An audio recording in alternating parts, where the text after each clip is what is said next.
What are common Jewish genetic diseases? Imagine a family gathering where everyone is healthy, but behind the scenes, some carry hidden genetic secrets. These secrets can influence health in ways you might not see right away. In Jewish communities, especially among Ashkenazi Jews, certain genetic conditions are more common due to shared ancestors and historical factors.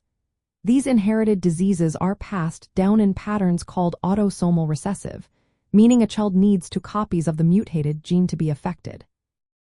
Carriers with just one copy usually feel fine but can pass the gene to their children. One of the most common is Gaucher disease. It happens when the body lacks an enzyme that breaks down fatty substances. Without it, these fats build up in organs like the liver, spleen, and bones. Symptoms can include enlarged organs, anemia, bone pain, and lung issues. About 1 in every 15 Ashkenazi Jews is a carrier. Then there's Tay-Sachs disease. This disorder results from a deficiency of the enzyme hexosaminidase A. Without it, harmful substances build up in the brain, causing progressive damage. Babies with Tay-Sachs often appear normal at birth but start showing symptoms around 6 months. They face severe neurological decline and usually do not survive past age 6.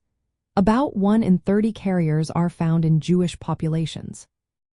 Familial dysautonomia affects the nerves that control pain, tears, blood pressure, and temperature. People with this disorder often have normal intelligence but may experience learning difficulties. Around 1 in 30 Ashkenazi Jews carries this gene. Canavan disease is another serious condition. It causes the brain to degenerate, leading to severe developmental delays and early death. The carrier rate among Ashkenazi Jews is roughly 1 in 57. Bloom syndrome is rare but notable. It causes short stature, skin sensitivity to sunlight, and a higher risk of cancer. About 1 in 100 carriers are found in Jewish communities. Maple syrup urine disease is a metabolic disorder where the body cannot properly break down certain amino acids. This leads to toxic buildup, seizures, and brain damage if not treated. Lifelong dietary restrictions are needed, and about 1 in 113 carriers exist among Jewish populations.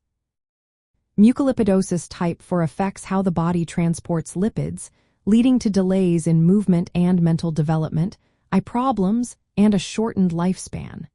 The carrier rate is about 1 in 100. Gaucher syndrome 2 involves poor muscle tone, abnormal eye movements, and coordination issues due to brain underdevelopment. About 1 in 100 carriers are identified in Jewish groups. Other Jewish populations, like Mizrahi and Sephardi Jews, also have higher rates of certain genetic conditions.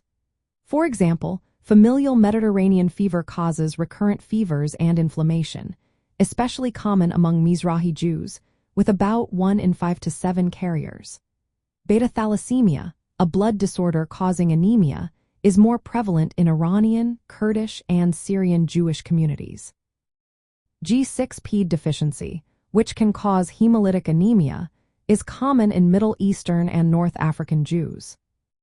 To help families understand their risks, preconception screening and counseling are essential.